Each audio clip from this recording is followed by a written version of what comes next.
Gente, boa tarde a todos. Eu sou a professora Celene Cordeiro Vasconcelos, junto com a professora Jael Rúbia Figueiredo França, somos as professoras supervisoras dessa comissão de colóquio.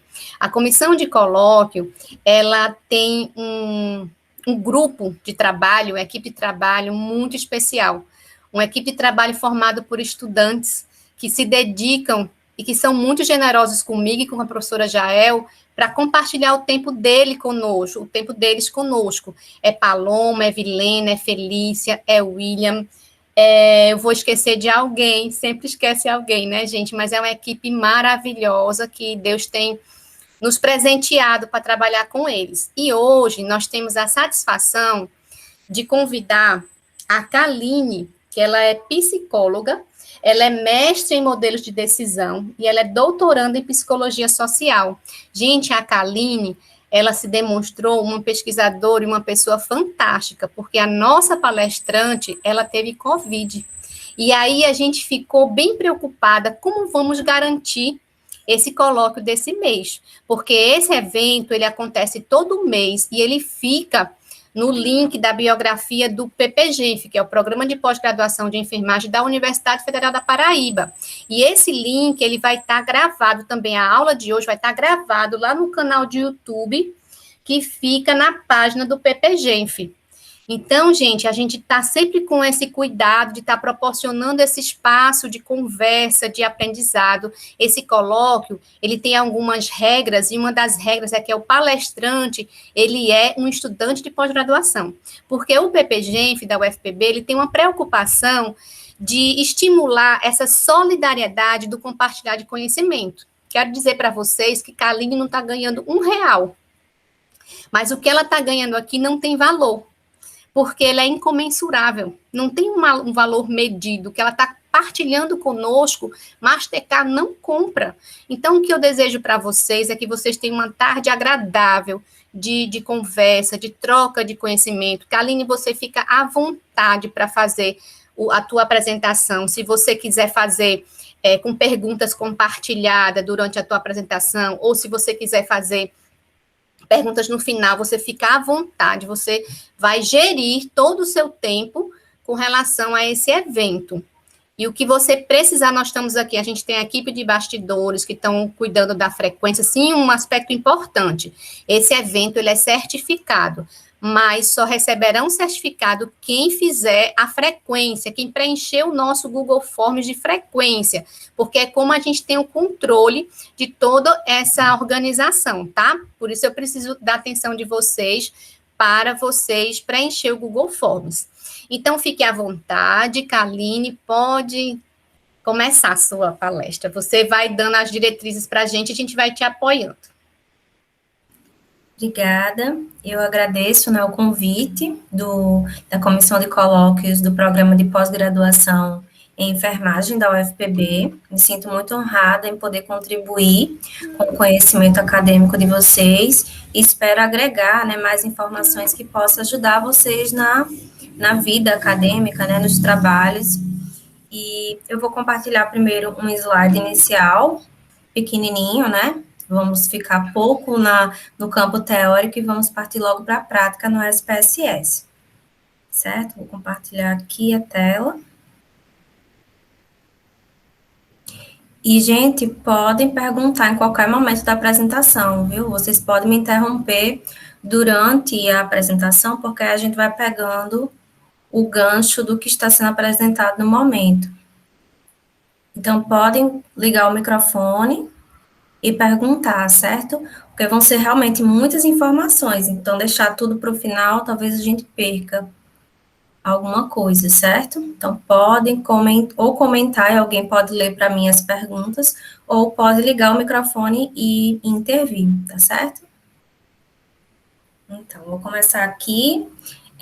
O tema, né, que a comissão pediu para eu falar foi sobre testes paramétricos e não paramétricos no SPSS. Então, quando a gente fala em testes paramétricos e não paramétricos, a gente precisa tomar decisões, certo? Na estatística. Que tipo de teste vou utilizar? Testes paramétricos ou testes não paramétricos? Então, a gente tem que saber quando utilizamos os testes paramétricos, né? Temos 3 pressupostos principais, né? Cada teste subsequente, ele vai ter pressupostos específicos, mas, de modo geral, os testes paramétricos têm esses 3 pressupostos.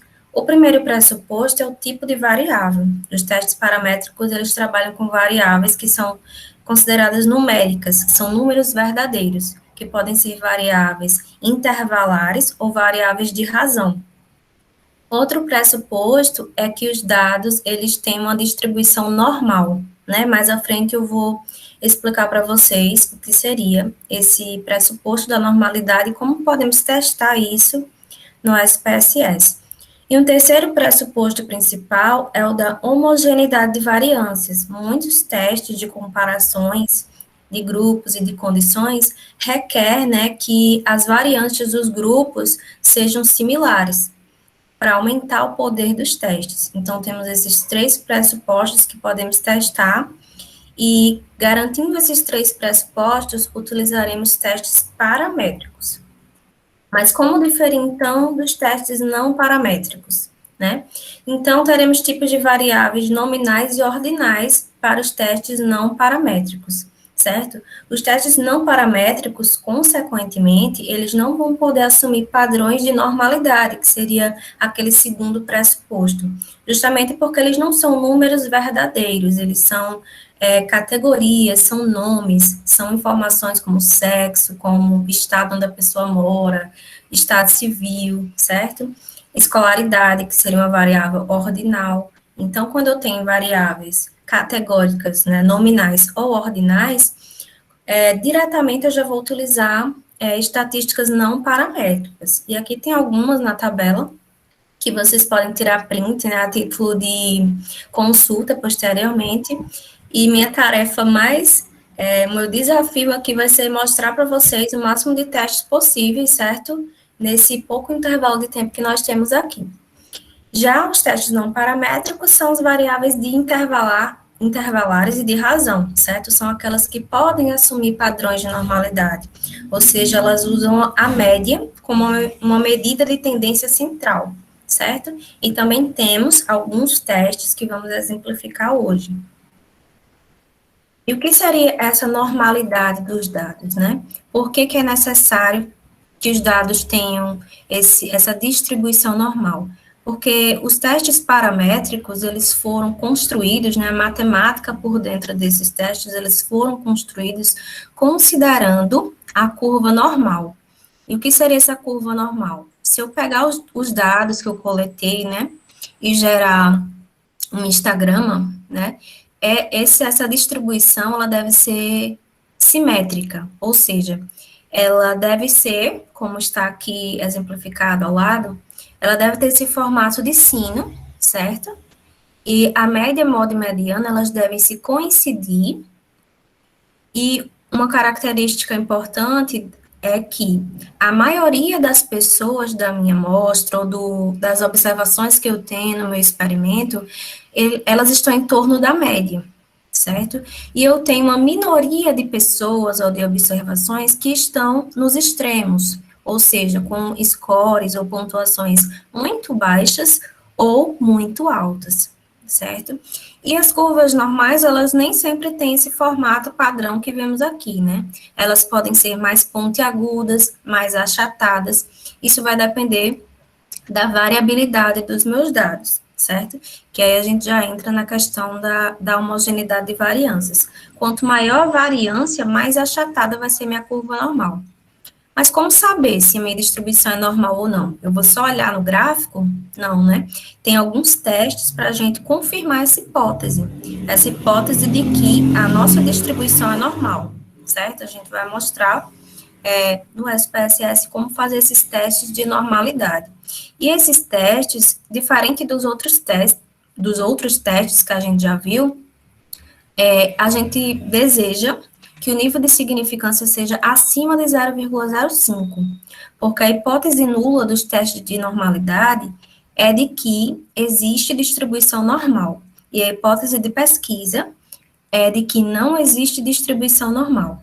Então, para nós aceitarmos a nossa hipótese nula, o P sempre, para esses testes, né, deve ser maiores do que 0,05.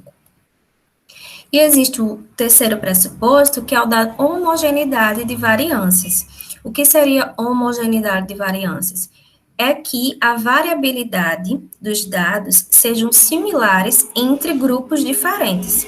Por exemplo, se eu vou comparar dois grupos em determinada variável, por exemplo, a insulina de pessoas que tomaram determinado medicamento e a insulina de pessoas que não tomaram, certo? Então, aqui eu tenho dois grupos.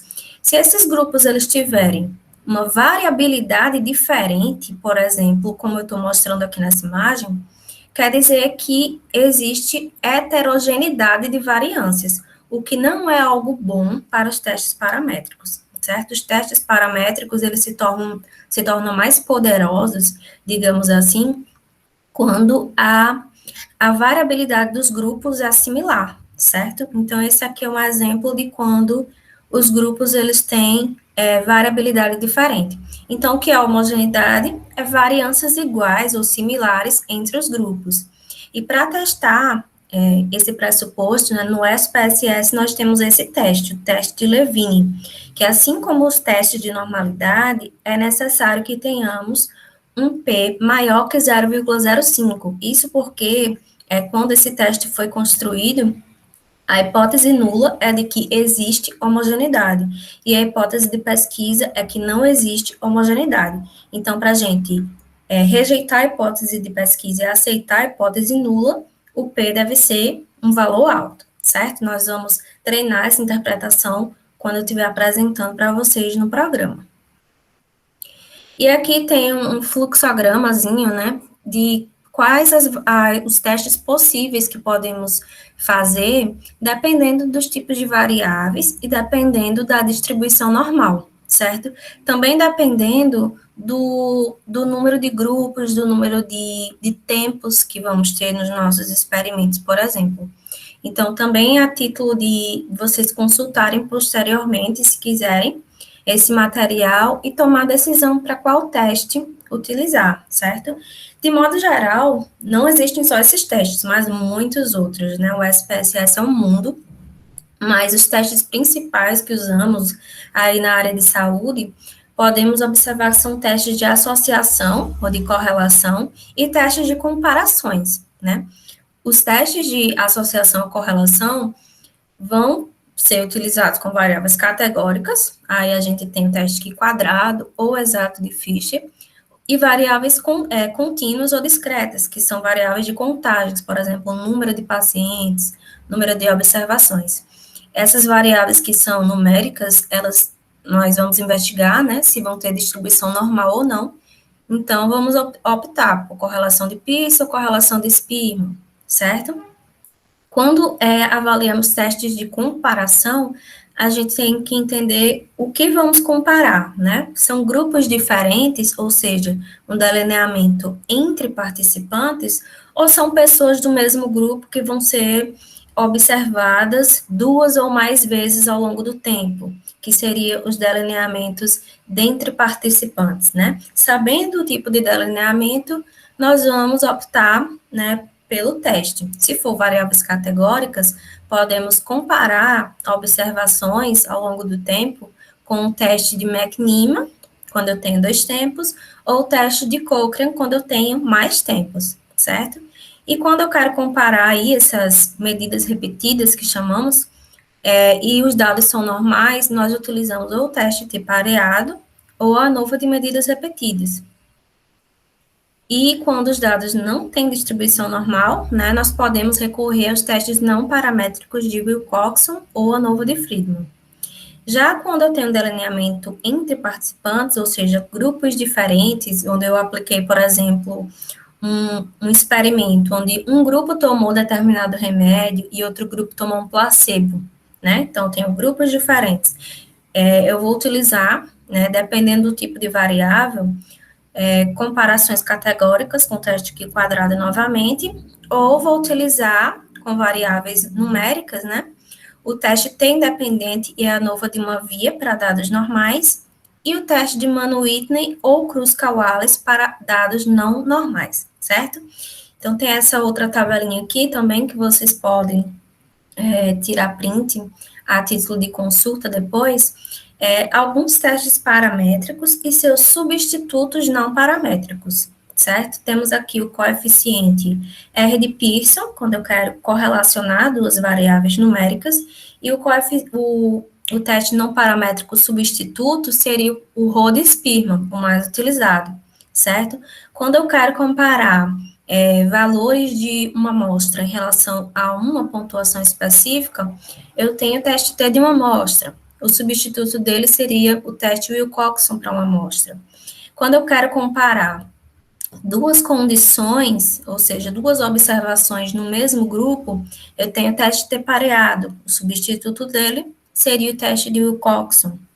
Quando eu tenho dois grupos diferentes e quero comparar, né, eu tenho o teste T para amostras independentes. O substituto dele seria Mann-Whitney. Quando eu quero comparar mais de dois grupos, 3, 4 grupos, que são independentes, eu tenho a ANOVA e o substituto dele, o Kruskal-Wallis. E quando eu quero comparar, né, várias observações, mais de duas observações, eu tenho a ANOVA de medidas repetidas e o substituto dele, a ANOVA de Friedman. Então, é muita informação, mas só com a prática a gente vai, né, lembrando o nome desses testes, certo? Então, vamos agora para o SPSS para treinar e desvendar, desbravar, né, esse mundo. Eu tenho primeiro aqui um banco de dados com algumas variáveis. Espero que dê para vocês verem, certo? Nesse estudo aqui foram aplicados algumas perguntas como idade, se faz exercício físico, então tem aqui sim ou não, se faz uso de maconha, então tem 3 grupos, né, quem faz um uso recreativo, quem faz um uso moderado e quem faz um uso muito alto, certo? Temos também algumas medidas sobre a atenção, então foram aplicados testes de atenção e de raciocínio nessas pessoas. Temos também o sexo dos participantes, e tenho aqui também uma medida de ansiedade, mas foi uma medida que foi categorizada, eu acho que em 3 níveis, ansiedade baixa, ansiedade moderada e ansiedade alta, certo? Então, para a gente treinar aqui alguns problemas de pesquisa, certo? Tem algumas coisas no SPSS interessante, que seria, por exemplo, o sexo aqui está misturado, né? Mas se a gente quiser ordenar esse banco de dados, colocando todas as mulheres primeiro no banco de dados e depois os homens, a gente pode vir aqui em dados, ordenar casos por sexo, certo? Isso foi feito com exercício, foi feito com o uso da maconha. Essa é uma forma de organizar os dados. Então, tem aqui a ordenação crescente ou decrescente, que vai depender da codificação que utilizamos na nossa variável. Então, veja que nessa codificação ficaram todos os homens primeiro no banco de dados e depois todas as mulheres. Então, mostrando para vocês só um dos recursos, né, do SPSS, certo? Idade, nós temos aqui como uma variável contínua e exercício como uma variável categórica. E um primeiro teste que podemos observar, né, podemos aprender, seria um teste de associação de variáveis categóricas, certo?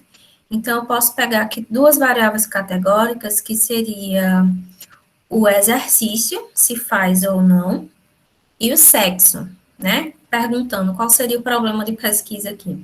Será que existe associação entre o sexo das pessoas e a prática de exercícios? Ou seja, outra pergunta também, será que homens fazem mais exercícios do que mulheres? Certo? Então, como eu tenho 2 variáveis categóricas, nós vamos utilizar o teste de Qi quadrado, certo? Sendo que o teste Qi quadrado, nós temos 2 tipos. O primeiro é um teste Qi quadrado de aderência, aquele que compara proporções de uma única variável, certo? E o outro tipo de teste Qi quadrado é o teste Qi quadrado de independência, ou também chamado teste de quadrado de Pearson, certo? Podemos fazer o primeiro deles com uma única variável. Então, a gente vem aqui em analisar testes não paramétricos Qi quadrado. Então, esse daqui é um teste Qi quadrado de aderência, certo? Quando a gente quer comparar a proporção de casos de uma única variável. Por exemplo, exercício. Né? Antes de passar para a associação, vamos ver se existem diferenças entre as pessoas que praticam ou não praticam exercício? Será que tem mais gente que pratica exercício do que gente que não pratica? Né? Então, para saber isso, nós vamos fazer o teste quadrado de aderência.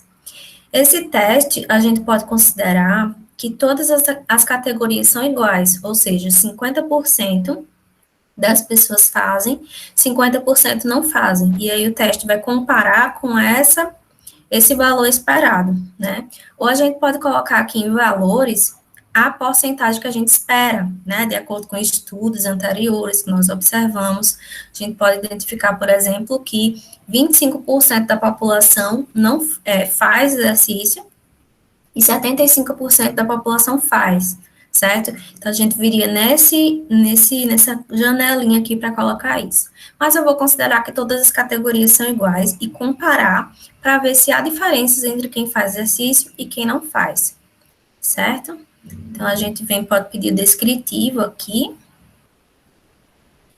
E tem esse teste de exato, certo? Esse teste de exato eu não vou pedir aqui, porque nossa amostra já é grande o suficiente. Então, eu vou clicar OK, e apareceu aqui a tabela do Qi quadrado de aderência, certo? Pronto, o Qi quadrado, eu não pedi para mostrar porcentagens, então ele mostrou o N, né, o número de participantes de cada grupo. Então, a gente tem que 1.230 pessoas dessa amostra fazem exercício e 734 pessoas não fazem exercício. Então, essas proporções, elas são estatisticamente diferentes, porque olhando aqui essa tabela da estatística teste, nós vemos o valor do Qi quadrado da estatística do teste, os graus de liberdade, que nesse caso é o número de categorias menos 1. Então, como eu tinha duas categorias, que é sim ou não, o grau de liberdade foi 2 menos 1, então 1. E aqui eu tinha o nível de significância, que ele foi abaixo de 0,05. Então, ele nos mostra que há diferenças de proporções, certo? Aqui tem o N esperado, como eu pedi 50%, né? O N esperado foi igual para os dois, foi exatamente a metade da amostra. E aqui tem o resíduo, que é basicamente a subtração entre o N esperado e o N observado, certo? Então, temos aqui, oi. Tem uma pergunta no chat. Há algum parâmetro de valor mínimo do Qi quadrado? Dependendo muito do número de categorias, certo? Se eu tiver um número de muitas categorias para comparar, é necessário que esse Qi quadrado seja maior, mas eu não lembro o número exato de um valor exato, certo? Isso vai depender muito da quantidade de categorias. Para cada categoria, para cada quantidade de categorias, eu tenho um parâmetro aí do Qi quadrado. Mas para a gente ajudar, né, na nossa interpretação, tem sempre o valor de significância associado. Então, quanto maior for o Qi quadrado, maior é a diferença, certo?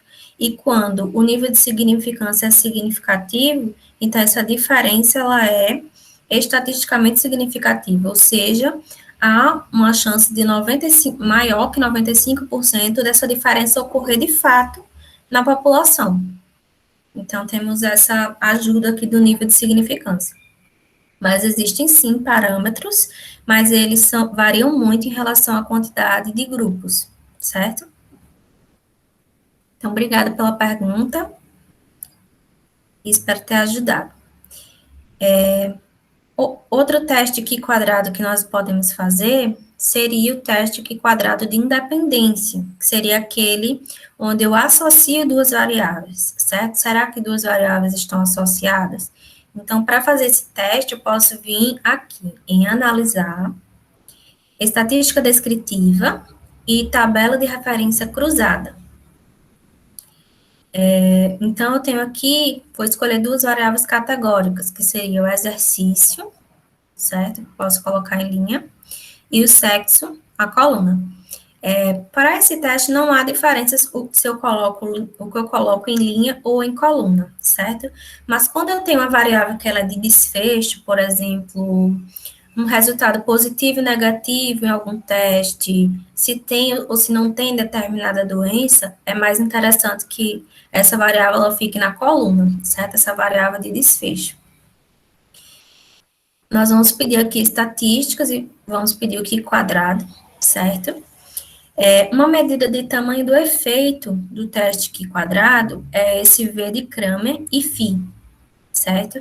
O V de Kramer é quando eu tenho duas categorias nas duas variáveis, e o φ é quando eu tenho mais de duas categorias. Então, podemos pedir aqui como algo complementar, certo?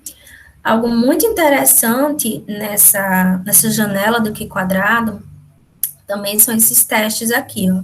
O CAPA, que é muito utilizado quando eu estou fazendo teste de concordância entre juízes, concordância entre avaliadores, então posso escolher aqui o CAPA, e tem esse aqui que é o risco, que é a razão de chance, que é muito interessante, que vai ser a odds ratio, que seria a razão de chance para determinado desfecho, certo?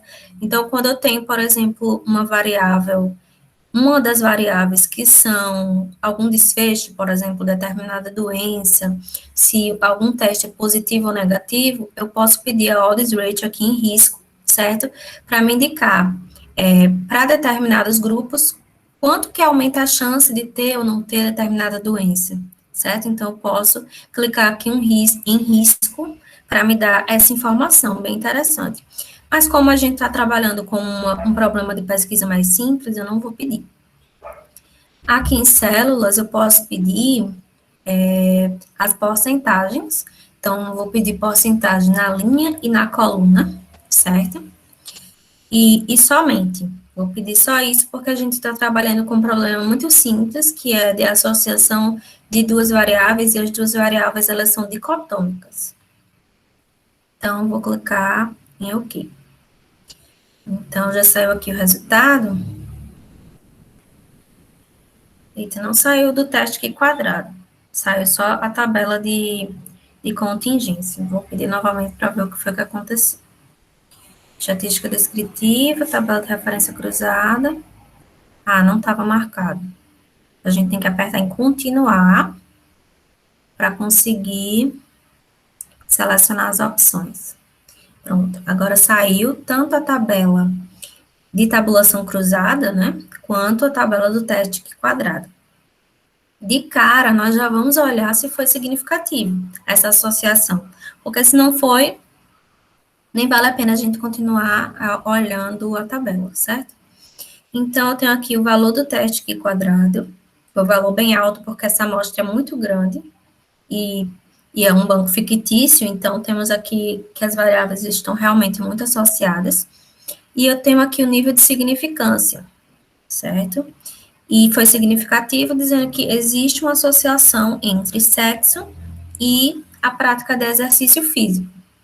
Então, sabendo que existe essa associação, nós vamos olhar a tabela a tabulação cruzada. Então, temos aqui o sexo na coluna e o exercício nas linhas. Então, vamos olhar nas linhas, certo? Das pessoas que fazem exercício, 91,5% são homens.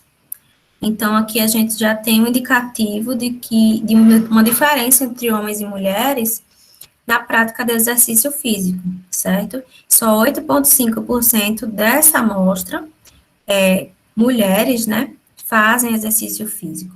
Quando a gente olha na linha do não, de não faz exercício físico, eu tenho que a maioria são mulheres, 92,2%, né, dos entrevistados que não fazem exercício físico são mulheres, certo? Então, aqui nessa coluna, eu tenho as porcentagens, tanto para dentro de quem faz exercício, certo? Tanto a porcentagem dentro dos sexos. Para a porcentagem dentro de sexo, a gente tem que olhar verticalmente. Então, vamos olhar. Dentre todos os homens, certo? A gente tem que 95,2% faz exercício e 4,8% não fazem exercício, né? E esse somatório, essas pontuações devem ser 100%, certo? Então, aqui já encontramos onde está a diferença, né? Vimos uma associação significativa entre sexo e exercício e observamos que os homens dessa amostra, né, fazem mais exercício do que mulheres, certo? Um exemplo simples só para a gente treinar essa interpretação. Mas, Kaline, quando eu quero associar uma categoria que tem mais de dois grupos, né? Eu também posso fazer o teste quadrado? Pode. Né? Vamos fazer aqui um exemplo, que seria um teste quadrado utilizando outra variável. Vou utilizar o uso da maconha, que tem 3 categorias. Então, aqui a gente vai fazer um teste quadrado 3 por 2, certo? Vamos vir aqui, estatísticas, apertamos as mesmas opções. Em células. Um valor interessante aqui seria clicarmos em valor esperado, certo? Porque o teste, a matemática por dentro desse teste é comparar valores observados com valores esperados. E quando eu tenho mais de 2 categorias, é interessante que eu coloque mais informações para eu saber onde estão essas diferenças, certo? Outra opção super interessante que eu vi poucos locais indicando fazer é a gente clicar aqui em resíduos padronizados ajustados, certo? Ao clicar nessa opção, a gente vai observar onde está a diferença, né? Se a associação foi significativa, então a gente vai encontrar exatamente o local que fez com que aquela associação fosse significativa, certo? Esse resíduo ajustado, padronizado ajustado, o nome já fala, né? Padronizado. Então, ele vai estar, o resíduo ele vai estar padronizado em termos de desvios padrões, então ele vai ser um valor Z.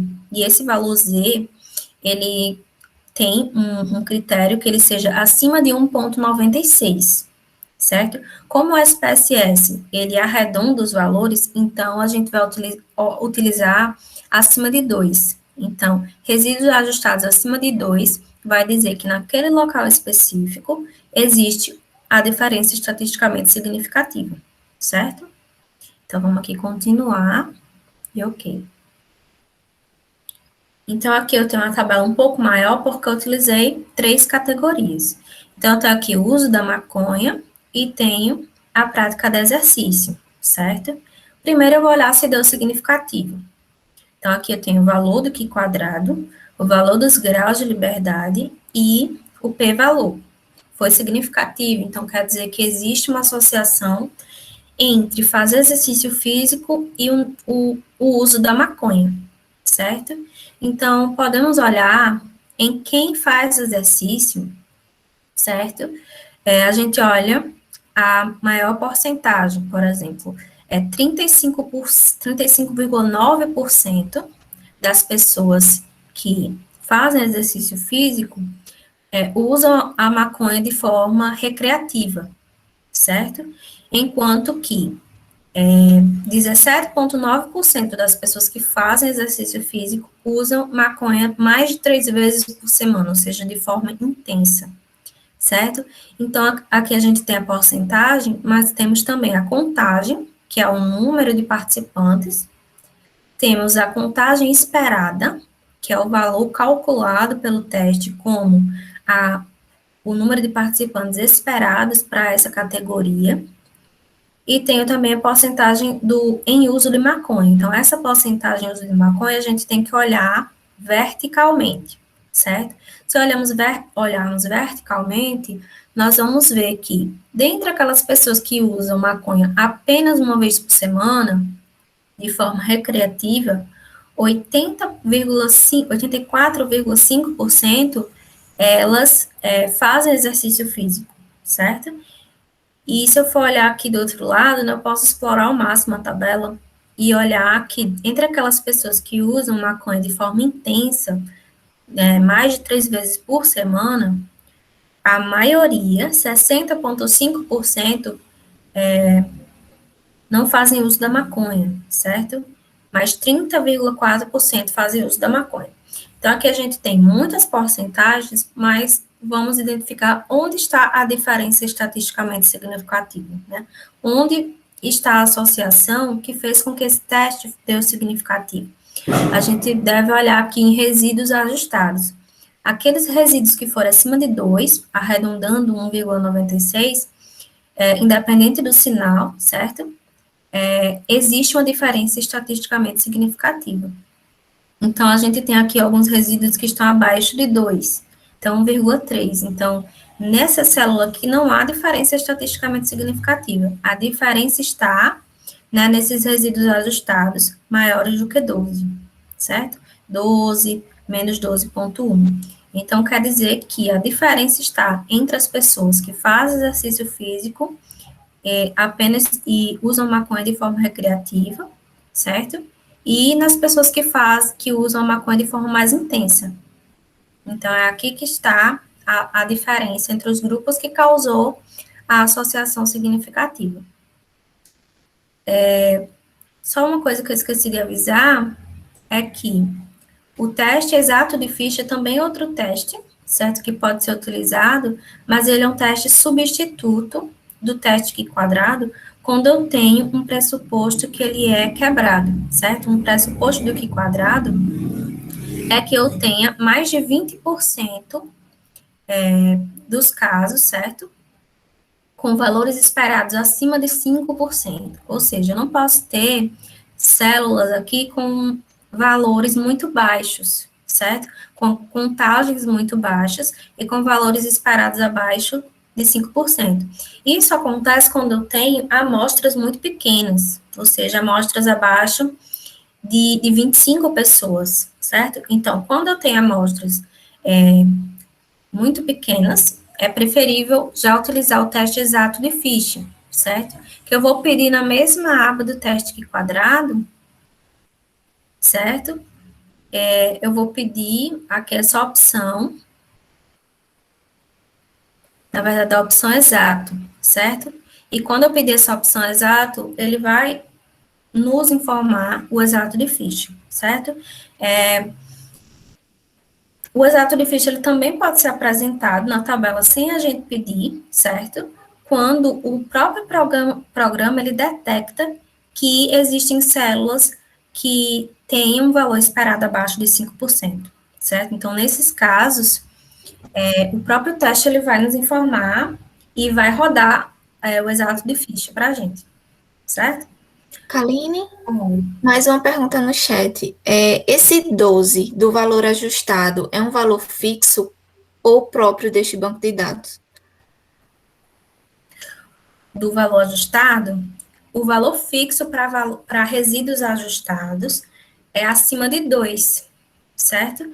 Então, eu tenho aqui esse 12, quer dizer que o resíduo padronizado foi 12,1. Então, o valor Z, que é o resíduo padronizado, foi alto, certo?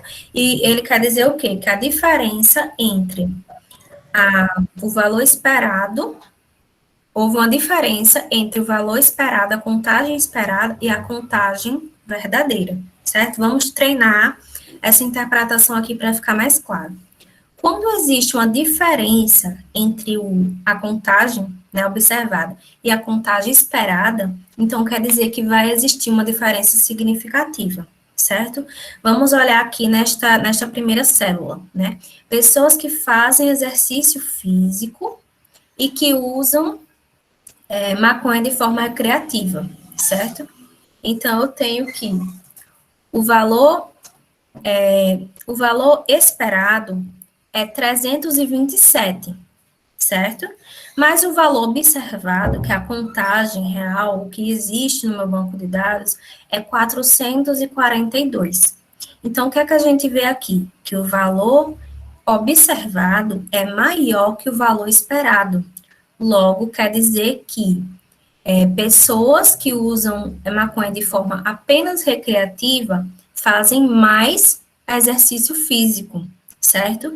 E essa diferença foi significativa, porque a diferença entre valor esperado e valor observado foi acima de um resíduo ajustado de 1,96, então foi 12,1, certo? Então é super interessante a gente saber comparar, né, essa contagem observada e a contagem esperada para saber, houve um aumento, houve uma diminuição, existe mais para determinado grupo ou menos, então isso a gente vai observar pela diferença entre o valor observado e o valor esperado, certo?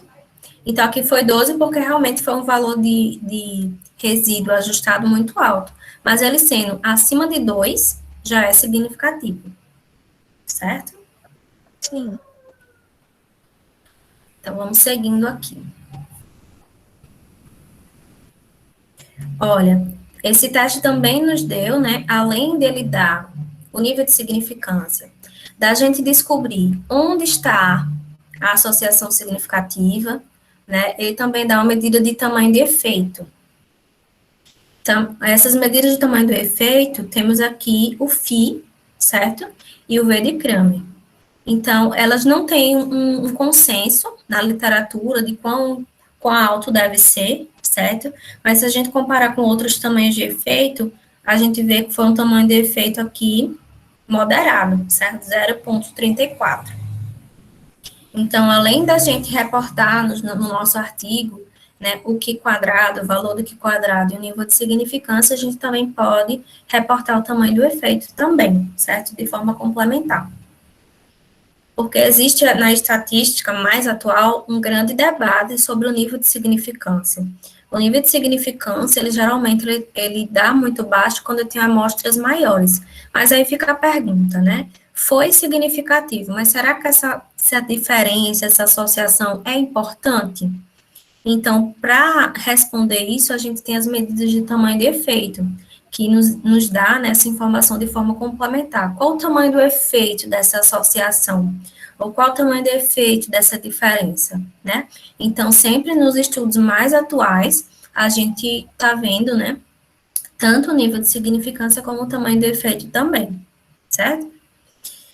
Vamos seguindo aqui, porque tem muita análise para fazer ainda, para mostrar para vocês, e qualquer dúvida, podem perguntar, certo? Seja por áudio ou mandando aí por mensagem para alguém ler para mim. Pronto, nós podemos seguir agora com uma estatística de associação também, certo? Mas de associação entre variáveis que são contínuas, certo? Então, como saber...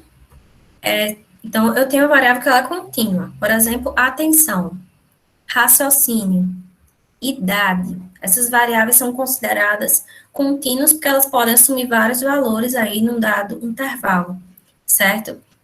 Então, nós podemos atribuir média, desvio padrão com essas variáveis. Então, são variáveis que são contínuas.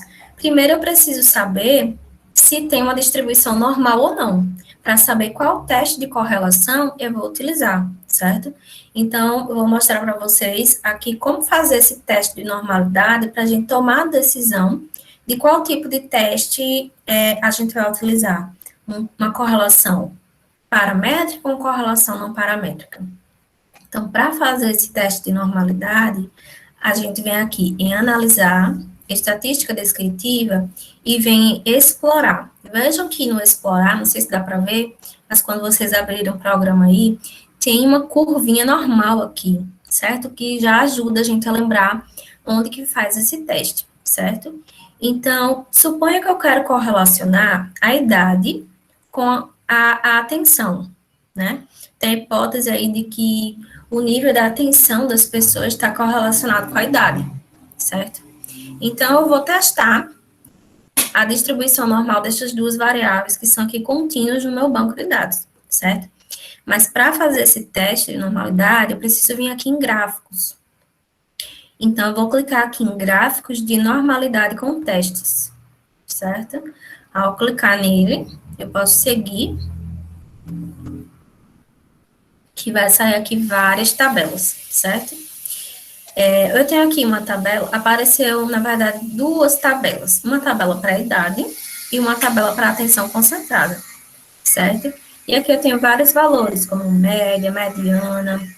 Um valor que é interessante para a gente identificar se existe normalidade é a assimetria. Por quê? Os dados não normais terão uma assimetria muito grande, dado que a distribuição de normalidade ela é simétrica, certo?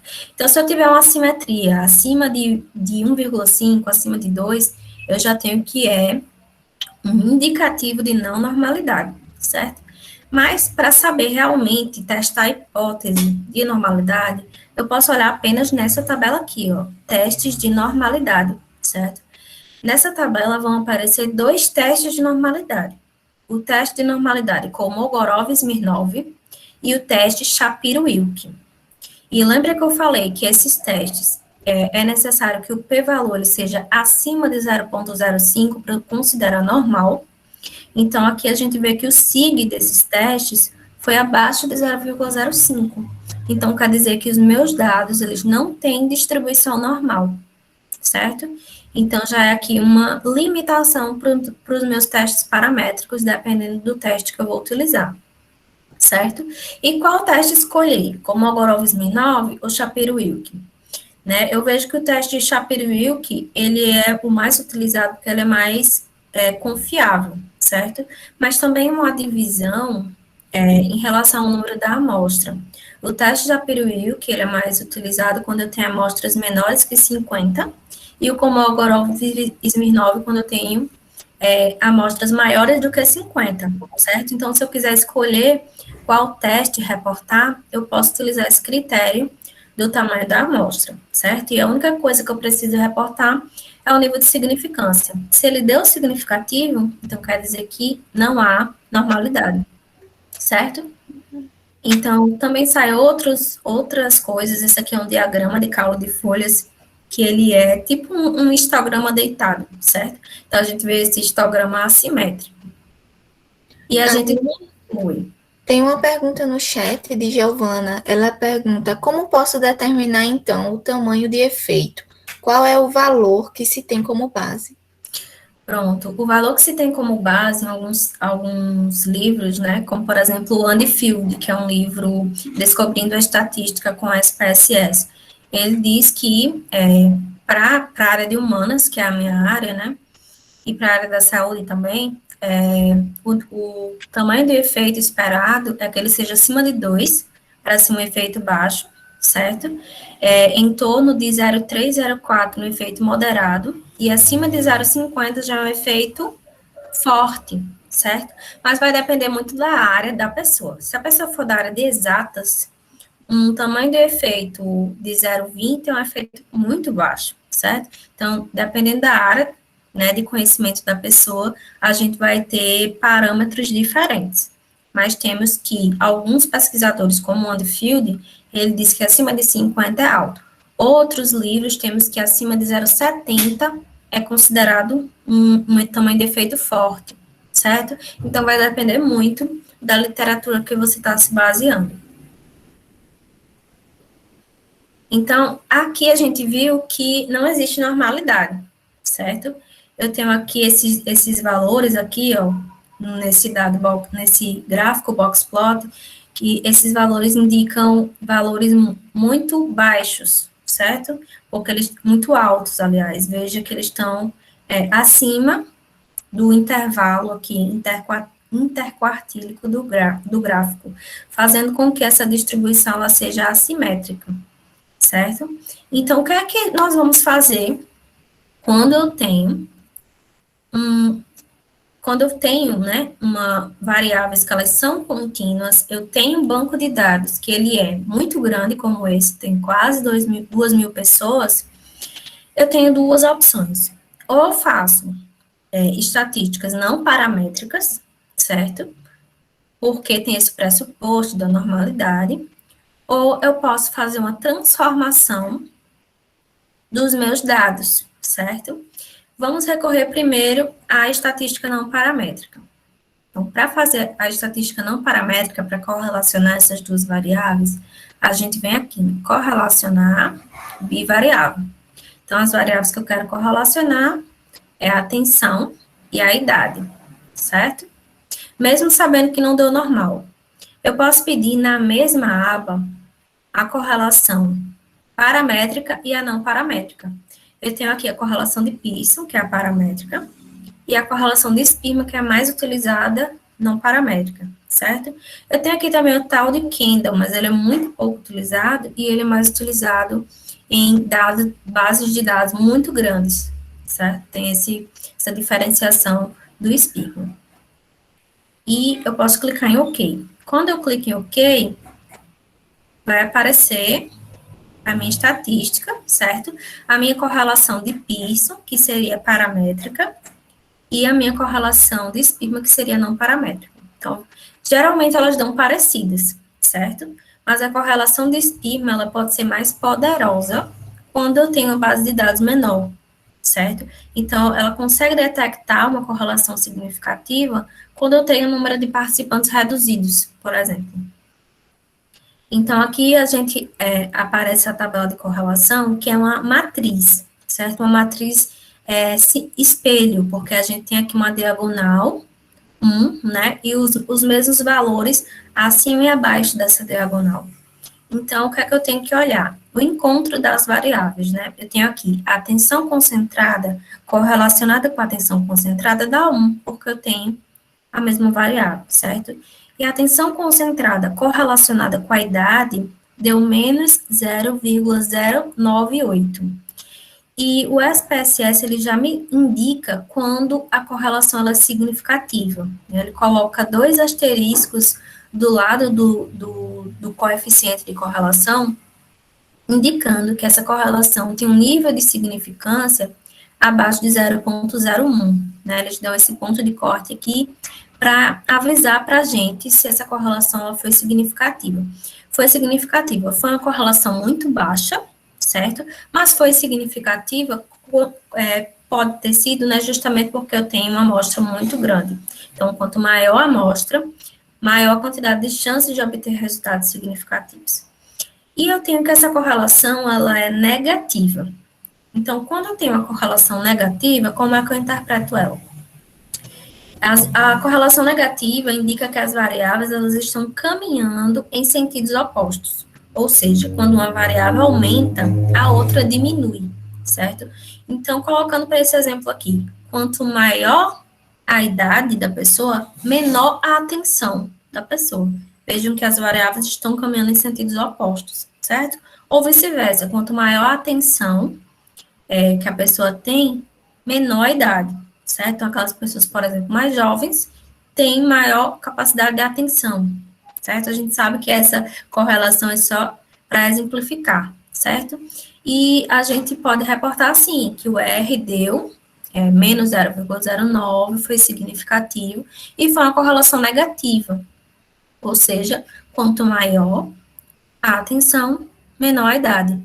E uma observação aqui nos testes de correlações, nós não podemos inferir causalidade, nós não podemos dizer que a idade causa uma menor atenção, certo? Apenas que essas duas variáveis, elas estão correlacionadas linearmente, certo? Se eu ver a correlação de Pearson, eu vejo um resultado, correlação de Spearman, perdão, eu vejo um resultado parecido, foi menos 0,08.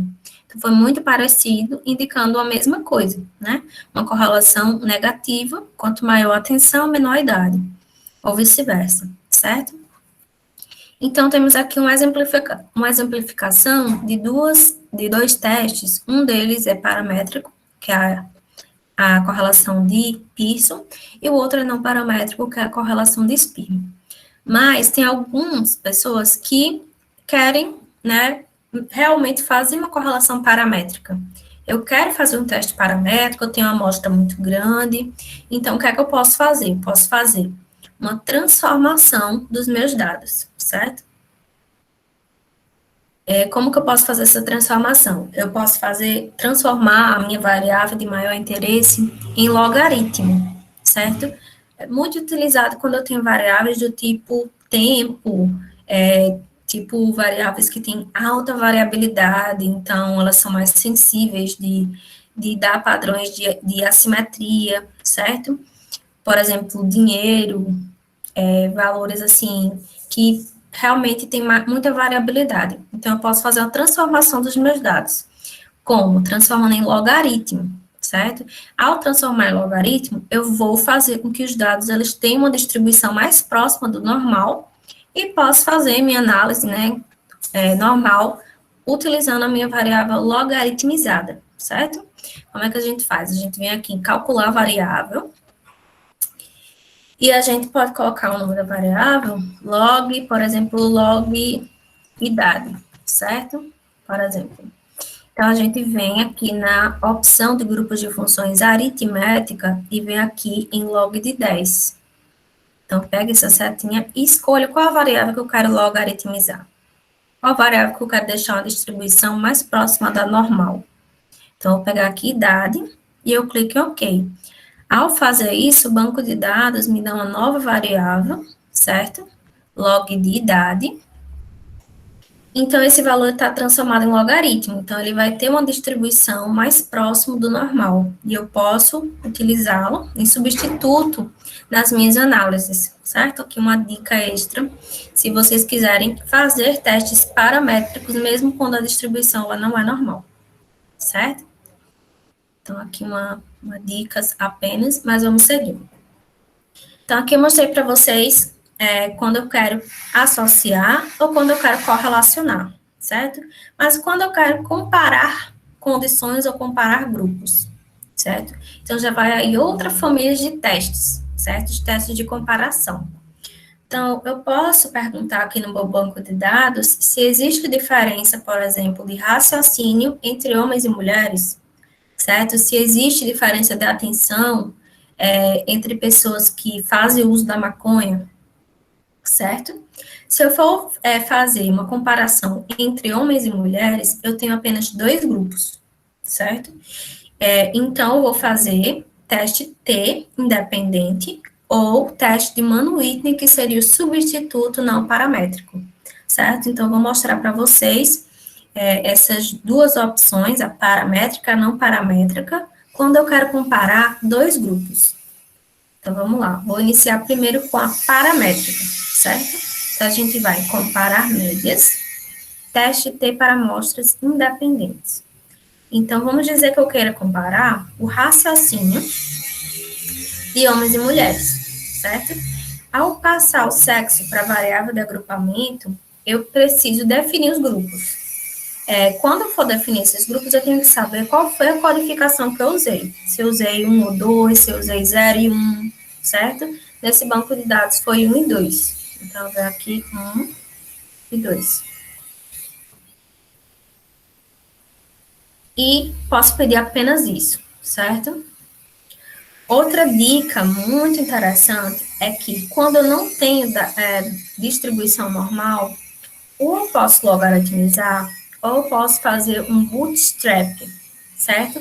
O bootstrapping, ele vai fazer uma simulação gerando mais 1.000 respostas, ou eu posso aumentar aqui para 5.000 respostas, certo?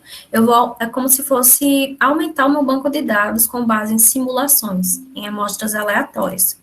Ao fazer isso, ele vai me dar um resultado, certo? Que eu posso generalizar esse resultado, sem me preocupar tanto com essa questão de normalidade dos dados, certo?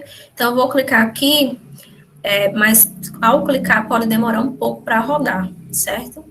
Então, paciência um pouquinho, porque ele vai gerar mais 1.000 simulações, certo?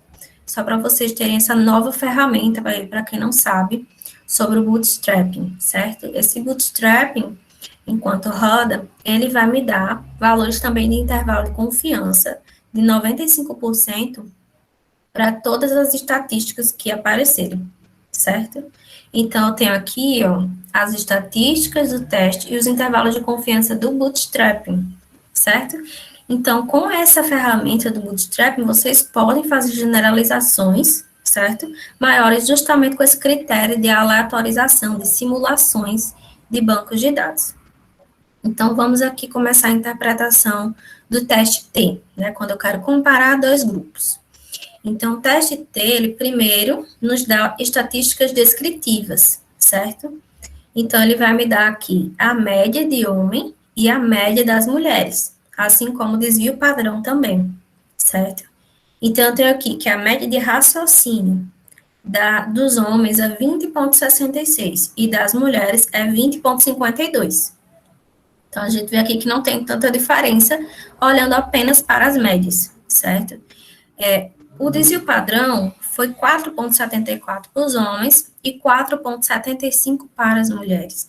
Então, o que é que eu vejo aqui também, só olhando as estatísticas descritivas, é que a variabilidade é similar. Os desvios padrões são parecidos, o que já faz com que aquele pressuposto de homogeneidade e variâncias possivelmente será acatado, certo? Aqui eu tenho também o viés, que é o viés do bootstrapping, erro padrão e o intervalo de confiança para todas essas medidas aqui, o intervalo de confiança para a média e o intervalo de confiança para desvio padrão. Então, seguindo olhando pela estatística descritiva, eu já vejo que não tem tanta diferença das médias. Mas será que essa diferença ela foi significativa? Então, eu vou olhar aqui para o teste T, certo? Então, o teste T, ele vai aparecer, na verdade, 2 testes para a gente. O primeiro teste é o teste de Levine, que é um teste de homogeneidade de variâncias. Eu já vi muita gente errando, olhando o nível de significância do teste T dentro do teste de Levine. Então, cometendo esse erro, que é totalmente gritante, porque o teste de Levine, ele verifica apenas se existe homogeneidade de variâncias. Então, se o teste de Levine ele for acima de 0,05, o nível de significância, quer dizer que existe homogeneidade de variância, ou seja, as variâncias dos dois grupos são similares, certo? São iguais.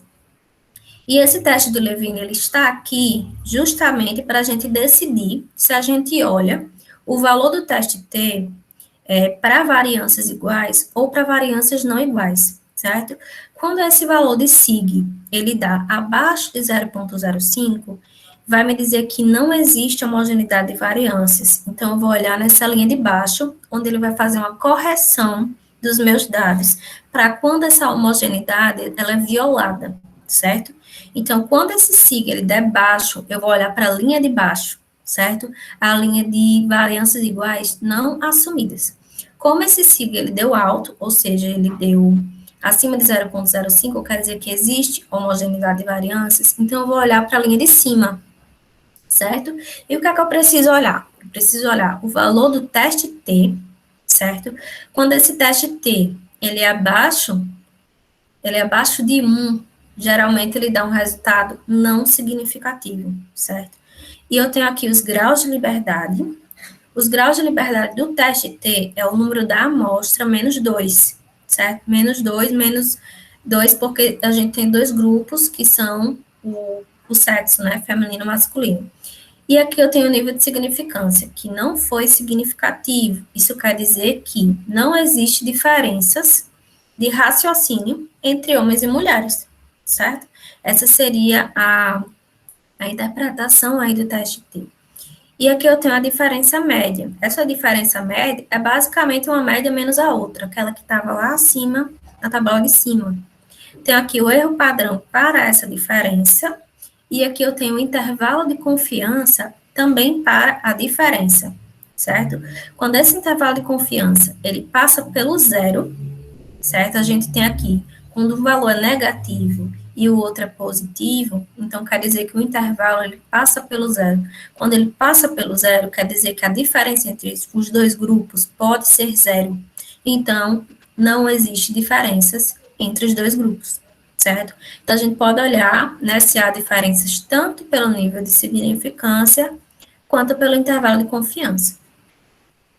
Alguém tem alguma dúvida, tá, então, em relação ao teste T?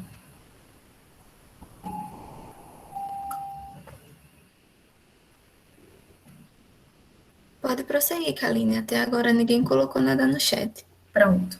Então, agora, gente, vou comparar esse mesmo teste, mas utilizando uma estatística não paramétrica, certo? Que seria o teste de Mann-Whitney, quando eu quero comparar 2 grupos independentes. Então, para isso, eu venho aqui em analisar testes não paramétricos, certo? E venho em duas amostras independentes, porque são homens e mulheres, cada pessoa participa apenas de um grupo.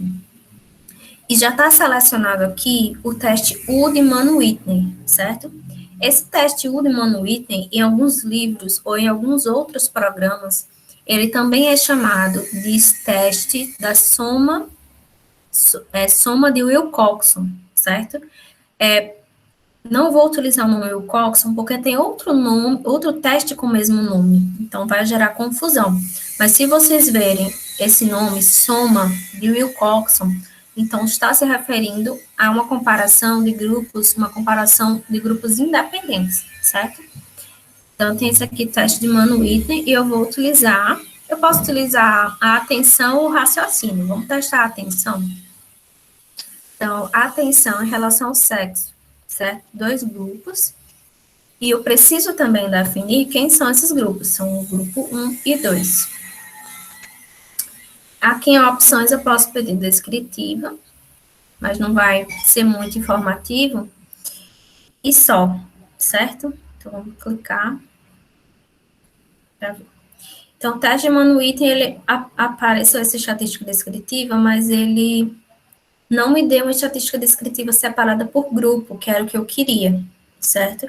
Apareceu aqui a média, e quando eu estou reportando estatísticas não paramétricas, é interessante que, além da média do desvio padrão, coloque também a mediana, certo?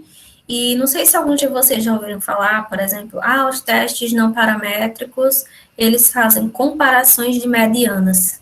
Não sei se alguém já ouviu falar, mas essa informação é errada, certo? Os testes não paramétricos, eles não fazem comparações de medianas.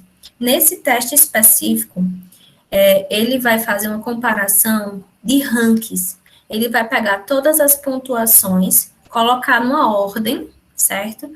Essas ordens, esse ranqueamento, ele vai fazer um somatório separado para cada grupo, e é esse somatório que ele vai comparar. Por isso está aqui, ó, soma dos postos, certo? E o posto médio, que seria a média dessa soma dos postos.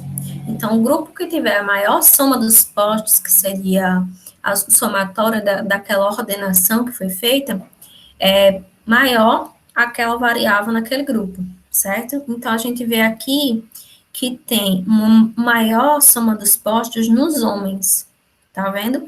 E o posto médio, que seria a média dessa soma, também está maior nos homens, certo? Então, quer dizer aqui que, possivelmente, nessa amostra, há uma maior atenção dos homens do que das mulheres, certo? Vamos ver se essa diferença foi significativa. Então, a gente tem aqui o teste de Wiedemann-Whitney, que seria a estatística do teste, certo? Essa estatística, ela deu muito alta aqui, porque eu tenho uma amostra realmente muito grande nesse banco de dados, certo? Eu tenho outras estatísticas aqui, que é o Wilcoxon W, lembra que eu falei que o nome desse teste também é Wilcoxon, certo?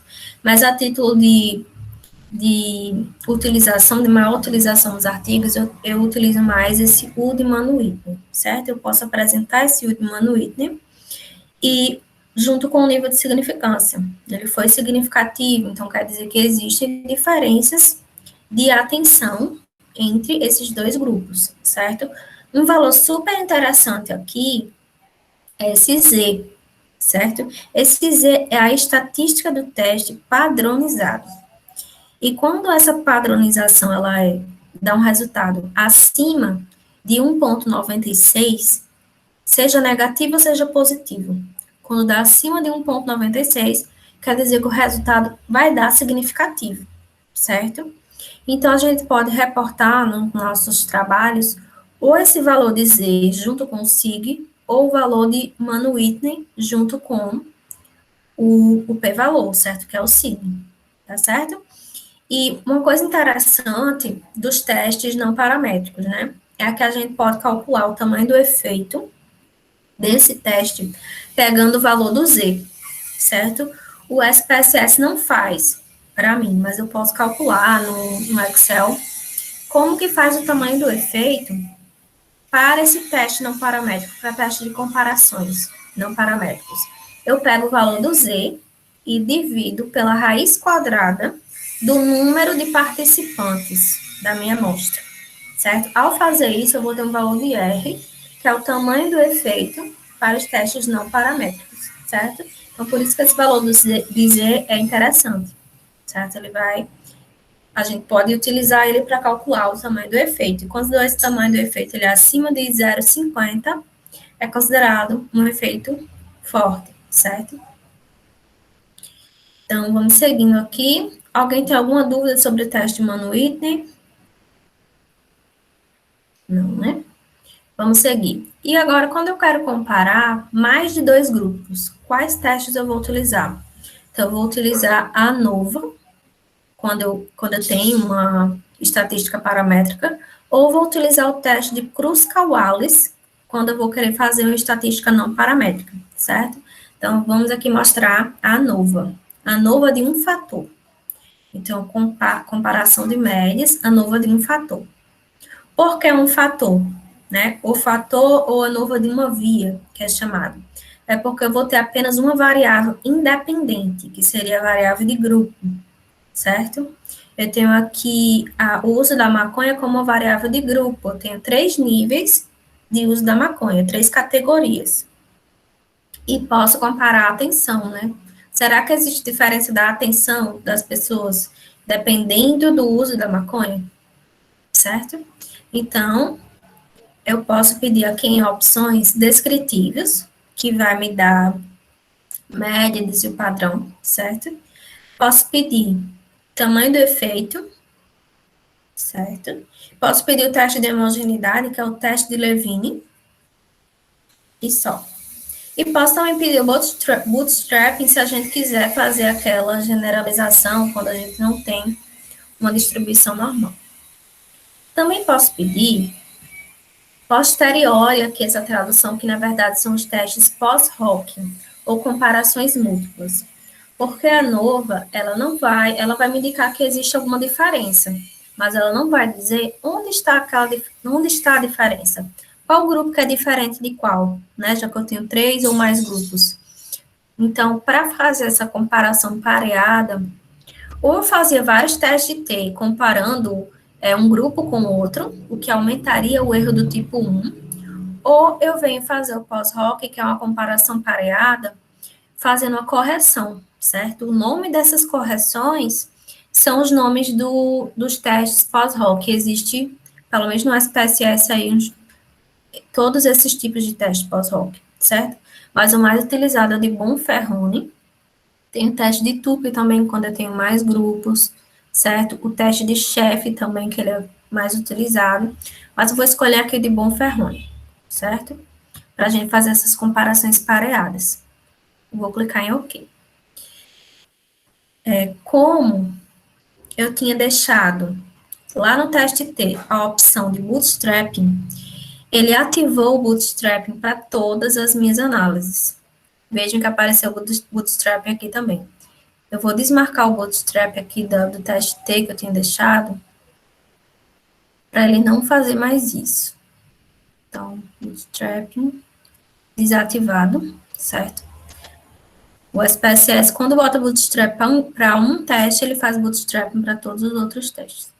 Então, eu vou aqui, configurar, e vou rodar novamente a minha ANOVA para não aparecer esse bootstrapping que fica muita informação, certo? O bootstrapping está desativado aqui. Pronto. Pronto, apareceu uma tabela com menos informações, certo? A primeira tabela, ela é descritiva. Então, eu vou ter o número de participantes em cada grupo, a média, o desvio padrão, certo? Então, o que é que eu vejo aqui? Existe uma maior média de atenção naquelas pessoas que usam menos maconha. Foi 26,07, certo? Aí, será que essa diferença é significativa? Primeiro, a gente tem que ver o teste de Levine, que é um pressuposto da ANOVA. O teste de Levine foi significativo, ou seja, não foi o resultado que a gente queria. Porque quando o teste de Levine é significativo, quer dizer que não existe homogeneidade das variâncias. Se a gente olhar os desvios padrões, a gente vê que os desvios padrões são diferentes. Tem um grupo que tem um desvio padrão maior, certo? Então, justamente pelos desvios padrões estarem bem diferentes entre os grupos, o teste de Levine ele deu significativo, ou seja, indicando que não há homogeneidade. Mas mesmo assim, vamos prosseguir a análise a título de interpretação, certo? Aqui está o resultado da ANOVA, certo? Aqui eu tenho alguns valores do modelo que foi construído matematicamente, mas vamos olhar o que mais importa aqui, que é o valor do F da ANOVA, o SIG e o nível de o valor do grau de liberdade, certo? Na ANOVA, o grau de liberdade é o número de grupos menos 1. Como eu tinha 3 grupos, que seriam os níveis da maconha, então o grau de liberdade foi 2. O F, na ANOVA, também quando ele é acima de 1, ele vai tem mais chance de ser significativo. Se ele dá abaixo de 1, ele não vai ser significativo. Ele foi muito alto aqui, porque eu tenho uma base de dados muito grandes e uma base de dados fictícia, certo? E tenho o nível de significância. Então, o que é que eu posso reportar, né, nos meus resultados? O F, junto com os graus de liberdade, e o nível de significância, certo? E, então, eu observei que existe diferença entre os grupos, mas onde está essa diferença, né? Para saber onde está essa diferença, eu preciso vir aqui em comparações múltiplas. E ele vai fazer comparações repetidas, certo?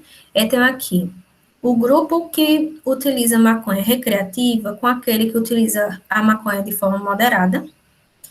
Tem o grupo que utiliza recreativo comparado com o que usa de forma intensa, certo? O que é importante olhar? O SIG, certo? Então, aqui eu tenho que o SIG foi diferente para todas as comparações pareadas que eu fiz, certo? O teste pós-hoc ele vai fazer todas as comparações possíveis. Então, quer dizer que existe uma diferença significativa e os grupos diferem entre si, certo? Se alguma dessas comparações elas fossem não significativas, eu teria que reportar nos meus resultados, né? Dizer, por exemplo, que apenas 2 grupos diferenciaram entre si, mas que um grupo não diferenciou dos demais, por exemplo, certo? Então, é muito importante quando a gente fizer a ANOVA, a gente também pedir as comparações múltiplas, pois nem sempre a diferença acontece em todos os grupos, como aconteceu aqui nesse exemplo, certo? Um tamanho de efeito muito utilizado na ANOVA é o D de Cohen. O D de Cohen, ele não é calculado no SPSS, certo? Existem calculadoras online, você coloca o calculadora D de Cohen, certo? E para calcular esse D de Cohen, é basicamente as médias, junto com os desvios padrões, e ele vai fazer esse cálculo, né? Se esse D de Cohen é o mesmo que a gente utiliza para outros tamanhos de efeito, né? Se for acima de 0,50, é um tamanho de efeito forte, certo? Então, não tem no SPSS o D de Cohen, mas se vocês procurarem calculadoras online, ou mesmo no Excel, pode colocar a fórmula do D de Cohen, é interessante, porque a gente pode colocar o D de Cohen para cada comparação múltipla, certo? Recreativo diferenciou de moderado, foi significativo, e o D de Cohen foi 0,30, certo? 0,50. Então, a gente vê que houve uma diferença significativa, mas essa diferença, ela foi importante? Ela tem um tamanho de efeito alto. Muitas vezes na área da saúde, a gente tem diferenças que elas não são significativas, mas quando a gente vai fazer o tamanho do efeito, a gente vê que é um tamanho de efeito importante, um tamanho de efeito alto. Então, vale a pena testar, né, aquele resultado em uma amostra maior, em outras coletas de dados, certo? Então, novamente, eu bato na tecla. Não use apenas o nível de significância, também vejo um tamanho de efeito. Outra forma de ver o tamanho do efeito que o SPSS dá é quadrado, certo? O eta ao quadrado eu não tinha pedido, mas ele vem aqui em opções. Aliás, ele não vem na ANOVA de uma via, ele vai vir aqui em modelo linear geral. Então, aqui eu coloco a minha variável dependente e os meus grupos e peço né, o tamanho de efeito aqui, ó. E ele vai me dar esse eta parcial ao quadrado, que é uma medida também de tamanho de efeito, que vai ser a variância explicada, né? Quanto de variância explicada existe da diferença entre os grupos, o quanto que usar maconha explica a atenção, certo? Diferenças na atenção. Então, quem tiver curiosidade de ver o tamanho de efeito para a nova, pode recorrer a esse caminho que eu mostrei para vocês, certo? E quando eu quero fazer uma comparação de 3 grupos ou mais, um teste não paramétrico, a gente vai fazer o teste de Kruskal-Wallis, certo? O teste de Kruskal-Wallis, ele tem 2 caminhos. Um caminho que é mais conhecido, que é aqui em testes não paramétricos, e eu venho aqui em K amostras independentes, ou seja, os grupos são diferentes entre si, e já está aqui marcado como H de Kruskal-Wallis. Então, a estatística do Kruskal-Wallis vai ser a estatística H, certo? E eu vou colocar aqui a minha variável teste e minha variável de agrupamento. Então, eu vou colocar a mesma que eu fiz no teste da ANOVA. Então, é o mesmo teste, o mesmo objetivo, comparar 3 grupos, certo? Sendo que utilizando uma estatística não paramétrica. E eu tenho aqui que definir a amplitude. O valor mínimo era 1 e o valor máximo era 3, porque eu tinha codificação 1, 2 e 3. E eu posso vir aqui, pedir descritivo. E eu posso pedir também exato, certo? Para todas as estatísticas não paramétricas, eu vou ter um p-valor assintótico e um p-valor exato, certo? Eu posso escolher qual eu vou utilizar. Geralmente, o assintótico, ele fica no default do SPSS, certo? Então, eu posso escolher um ou outro, mas eu vou deixar aqui o assintótico para vocês. Ok. Pronto. O Kruskal-Wallis já rodou. Então, eu quero saber se há diferenças de atenção entre diferentes níveis do uso da maconha, certo? Assim como o teste de Mann-Whitney, ele vai fazer uma análise, uma comparação de postos, certo? E a gente vai olhar quem tem maior posto, certo? E se essa diferença ela foi significativa. Então, aqui eu tenho o teste de Kruskal-Wallis, ele vai me dar, no lugar da estatística H, ele vai me dar o nome Qi quadrado, certo? Então, quando eu for reportar esse teste de Kruskal-Wallis, coloca o valor do Qi quadrado, o valor do grau de liberdade e o nível de significância assintótico, certo? Então, aqui eu vi que há diferenças entre esses 3 grupos, mas o Kruskal-Wallis, ele não faz comparações pareadas. Ele não vai me dizer onde está essa diferença, certo? Até a versão 19 não tinha a opção de fazer comparações em pares do teste de Kruskal-Wallis, mas da versão 20 em diante, a gente pode fazer o Kruskal-Wallis por outro caminho, que eu vou ensinar aqui para vocês, certo? Que seria analisar testes não paramétricos, amostras independentes, já que os grupos são diferentes, certo? E eu vou clicar aqui em customizar a análise. Em campos, eu vou dizer quais são as variáveis que eu quero comparar, certo? Eu quero comparar a atenção em relação ao uso da maconha. Kaline, uma dúvida de Valesca. Qual o p-valor olhar nos testes não paramétricos, o assintótico ou o exato? Pronto. Eu vou olhar dependendo do número da amostra. Se eu tiver amostras muito pequenas, é melhor utilizar o exato, certo? Porque ele vai fazer correções que vai aumentar o poder de detectar diferenças realmente confiáveis, digamos assim, né? Então, eu vou escolher ou o assintótico ou o exato, dependendo do número da amostra.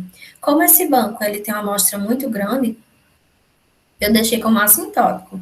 Mas se vocês trabalharem com bancos de dados menores, Então, vocês podem clicar no exato, que ele vai dar um nível de significância que vocês vão considerar, certo? Como mais confiável. Então, obrigada pela pergunta, Valesca, e a gente vai olhar aqui também, né, esse assintótico aqui e o exato nessa aba aqui também. Então, em campos, a gente vai colocar a variável que a gente quer comparar e os grupos.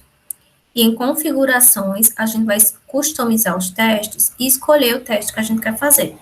No caso, a gente quer fazer o Cruz-Caualis. E eu quero fazer também comparações múltiplas, certo?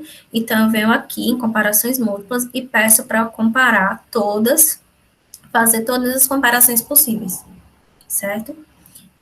Então, eu venho aqui apenas em executar. E essa aba é super interessante porque ela dá uma tabela inteligente. Por que inteligente? Porque ela diz qual é a hipótese nula e já me diz a decisão que eu devo tomar, certo? Diz aqui que a hipótese nula é que a distribuição da atenção, né, é a mesma para todas as categorias, ou seja, não há diferença de atenção entre os grupos, certo? Tem aqui o teste, e tem o nível de significância do teste, e tem a decisão que eu devo tomar, que é rejeitar a hipótese nula. A hipótese nula é aquela, né, que os níveis de atenção são iguais. Então, minha hipótese de pesquisa, eu vou aceitar. Então, quer dizer que existe diferenças entre os grupos, certo? E essa tabela é inteligente porque também, se eu der 2 cliques, ela vai aparecer os resultados mais detalhadamente, certo? Então, vai aparecer aqui desse lado o box plot para cada grupo. Então, aqui eu posso ver quem teve maior, quem teve menor pontuação, certo? E aqui eu tenho o número total da amostra, a estatística teste, né, que é o Q quadrado, que deu no mesmo outro caminho, certo? E tem o sig assintótico, né? Não é o exato, aqui é o assintótico. E onde eu posso ver as comparações pareadas? Eu venho aqui embaixo e peço comparações em pares. Então, aqui nas comparações em pares é que vai me dizer se existe diferença entre todos os grupos ou não, certo? Então, aqui eu tenho a soma dos postos de cada grupo, mas a tabela que vai me interessar é essa daqui de baixo, certo? Ela vai me dar a estatística do teste, que é da comparação entre 2 grupos. Aqui está comparando intenso com moderado, então foi significativo. O de baixo está comparando intenso com recreativo. E esse último está comparando o grupo moderado com recreativo. Então, aqui a gente tem todas as comparações possíveis, certo? E o nível de significância. A estatística teste, eu tenho o valor de Z aqui em std.erro, e eu tenho aqui erro da estatística de teste. Esse erro da estatística de teste, na verdade, é a estatística de teste padronizada. Então, é o Z. Se eu quiser calcular o tamanho de efeito desse teste, eu posso pegar cada Z desse, dividir pela raiz quadrada do número da amostra e ter o tamanho de efeito para cada comparação pareada, certo? E aqui eu tenho o SIG, eu também tenho o SIG ajustado. Então, o mais indicado, e até está destacando aqui em amarelo, né? É a gente olhar o ajustado, certo? Então, super interessante. Em poucos locais eu vi mostrando esse percurso, né? Que é muito mais informativo, né? A gente pode comparar 3 grupos ou mais e fazer as comparações em pares também dos grupos para ver onde está as diferenças, certo? Então, eu posso aqui fechar, né? E abrir essa tabela quando quiser para verificar os resultados mais detalhadamente depois, certo? Então, seguindo aqui, né, que nosso tempo é curto, nós podemos fazer outras comparações, certo? Podemos comparar condições diferentes, ou seja, medidas repetidas. Quando eu vou utilizar outro banco de dados aqui para a gente poder trabalhar melhor, quando eu tenho o mesmo grupo de participantes e eles foram mensurados mais de uma vez, ou eles foram mensurados ao longo do tempo, certo? Aqui eu tenho 3 mensurações da depressão, né? Vamos supor aí um estudo que está verificando um fármaco, um psicofármaco para depressão, certo? Então, primeiro foi visto um nível de depressão antes de utilizar o remédio, certo? Depois de utilizar o remédio, depois de um mês, certo? E tem o follow-up, que foi 6 meses depois do uso do remédio, certo? Aqui vocês podem, né, ter outros exemplos de pesquisa da área de vocês, que também utilizam medidas repetidas, né? Geralmente em experimentos, testando o mesmo grupo em várias condições, em vários momentos diferentes. Então, aqui eu posso fazer comparações de pré e pós, certo? Ou posso fazer comparações entre 3 momentos, certo? Aqui eu tenho comparações que eu vou ter variáveis que elas são numéricas, mas aqui eu também tenho variáveis que elas são categóricas, certo? Então, eu tenho aqui também o nível de cortisol, né, que é um indicativo de estresse, que foi categorizado no banco de dados como desejável ou indesejável. Então, a gente também pode fazer testes de comparação de proporções ao longo do tempo, ou seja, em momentos diferentes, em determinada amostra, certo? Primeiro, eu vou mostrar para vocês a comparação de proporções, certo? Como são dados categóricos, desejável ou indesejável, consequentemente, essas comparações elas vão ser não paramétricas, certo? Porque eu tenho aí tipo de variáveis categóricos. Então, para comparar, por exemplo, o nível de cortisol no primeiro momento, no pré-teste e no pós-teste, eu vou utilizar um teste chamado de McNeema, certo? Então, eu venho aqui em testes não paramétricos, certo?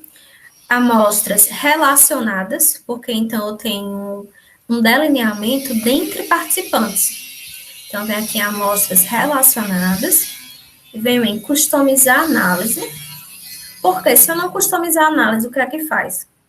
Essa aba, né, ela vai fazer todas as comparações possíveis, vai pegar todas as variáveis do meu banco de dados e fazer várias análises.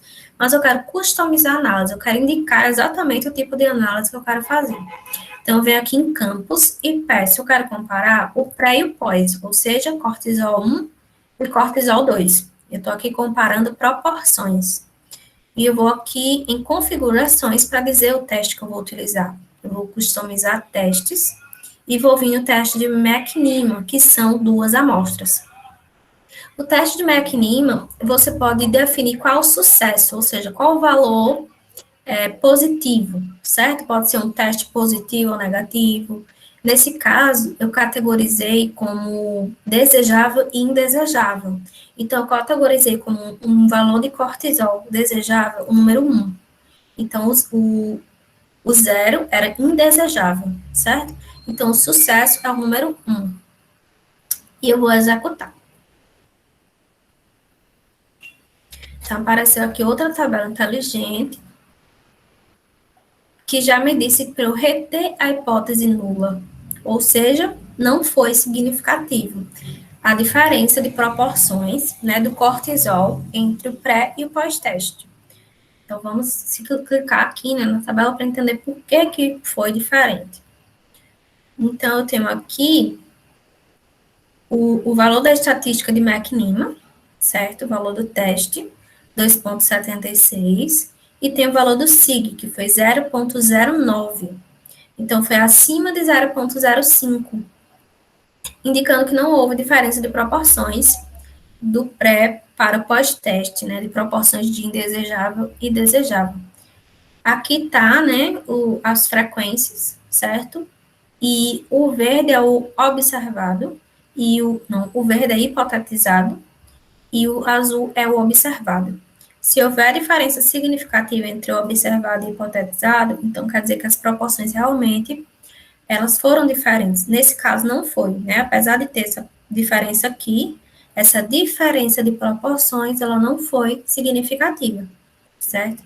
Então, a gente poderia reportar, né, que fez o teste de McNeema, colocar o valor do teste, colocar o nível de significância e dizer que as proporções de cortisol, elas não foram significativas entre o pré e o pós-teste, certo? E se eu quiser comparar esse cortisol em 3 momentos, eu vou utilizar outro teste, que é o teste de Cochrane. Então, vem aqui. Um recurso do SPSS é você clicar nessa janelinha aqui, ó. A janela, que ela vai me indicar as últimas análises feitas. Então, vou clicar aqui na última e ela vai abrir aquela janela, a última janela que eu coloquei o teste não paramétrico. Então, aqui eu venho em campos e eu vou adicionar o cortisol 3, certo? Eu tenho aqui 3 comparações e eu vou mudar o teste, né? Vou botar o teste de Cochrane porque eu estou utilizando K amostras, ou seja, mais de 2 amostras. Vou definir o sucesso como 1 porque é o desejável. O 1 é o desejável e o 0 é o indesejável. E vou executar a análise. Mais de 2 campos foram selecionados, quer dizer que eu selecionei 2 testes. Então, vou desmarcar o teste de McNeman e manter apenas o de Cochrane. Então, aqui eu tenho o resultado. Olha, já tem o resultado de que deu diferença significativa. Então, quer dizer que a diferença ocorreu lá no terceiro momento, né, do cortisol. Então, eu venho aqui clicar para confirmar, né, isso que eu falei. Tenho aqui, foi significativo, ó, o SIG assintótico, e a estatística do teste eu tenho aqui, e eu tenho que houve, em comparação com os outros, né, graficamente eu posso observar que em comparação com os outros níveis de cortisol, houve um aumento do cortisol desejável no momento 3, certo? Então, no cortisol 3, houve um aumento da classificação, da categorização desejável do cortisol, certo? Aqui eu posso fazer também as comparações em pares, e ele vai comparar cortisol 1 com cortisol 2, cortisol 2 com 3 e cortisol 1 com 3. E vai me mostrar que só teve diferença significativa entre o cortisol 3, ou seja, o terceiro momento, e os demais momentos, certo? Então, é super interessante a gente observar essas comparações em pares. Então, a gente iria reportar que houve uma diferença significativa entre os níveis de cortisol, colocaria a estatística teste e falaria, né, comparações em pares evidenciaram que apenas no terceiro momento houve uma diferença do nível de cortisol. Então, vou fechar aqui e seguimos aqui com mais 2 exemplos de teste para vocês. E quando eu quero... alguém tem alguma dúvida nesses testes de McNeman e de Cochrane?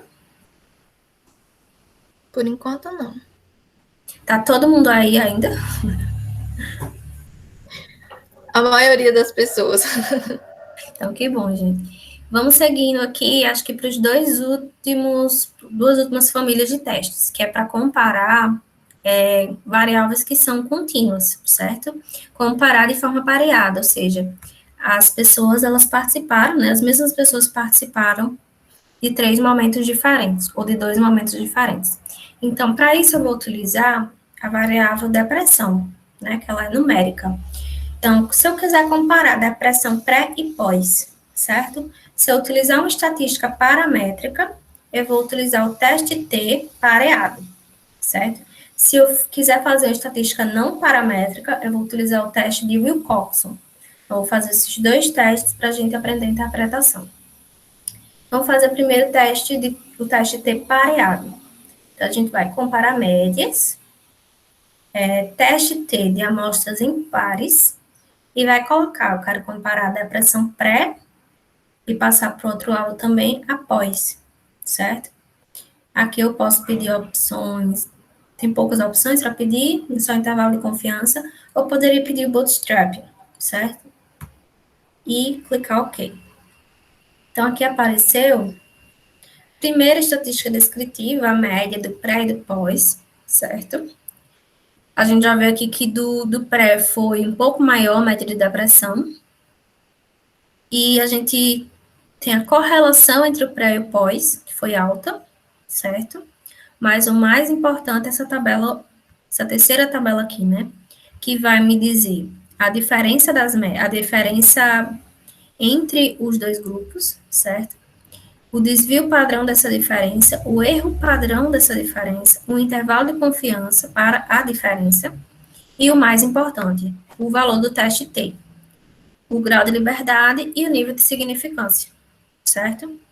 Então, a gente tem aqui que foi significativo, o que quer dizer que a depressão, ela diminuiu, certo? Comparado ao momento pré, certo? Então, posso dizer que houve uma diminuição significativa entre os dois momentos. Isso quer dizer o quê? Por exemplo, se eu fiz um experimento com remédio, então eu posso dizer que o uso do remédio, né, possivelmente diminuiu os níveis de depressão. Isso porque o resultado ele foi significativo, certo? Poderia ser uma terapia, certo? Fez uma terapia pré e pós, então quer dizer que o efeito daquela terapia foi significativo nos níveis de depressão, certo? Fazendo o mesmo teste não paramétrico, a gente vai vir aqui em analisar testes não paramétricos e a gente vê aqui em duas amostras relacionadas. E vamos colocar depressão pré e depressão pós. E já está aqui selecionado o teste de Wilcoxon, certo? Então, vamos clicar só OK. Esse teste de Wilcoxon, ele também é chamado de teste de postos com sinais de Wilcoxon. Por que tem esse nome, sinais? Porque o teste, ele vai, semelhante ao teste de Mann-Whitney, ele vai ordenar, né, todos os scores e depois ele vai fazer uma diferença entre os postos. Se as diferenças forem, né, se a subtração for negativa, ele vai colocar postos negativos. Se a subtração for positiva, ele vai colocar como postos positivos, certo? Se os postos eles forem negativos, então quer dizer que a depressão pós, certo? Ela foi menor do que a depressão pré, porque ao subtrair pós com pré, daria um valor negativo, certo? Ou seja, a depressão é menor no pós do que no pré. Então, o mais esperado é que tenha mais postos negativos, certo? Isso depende muito da minha variável, da minha interpretação. Então, como ele está dizendo aqui que diminuiu a depressão pós da depressão pré, eu tenho o maior número de postos negativos, certo? Eu tenho aqui 95 postos negativos. Então, de 98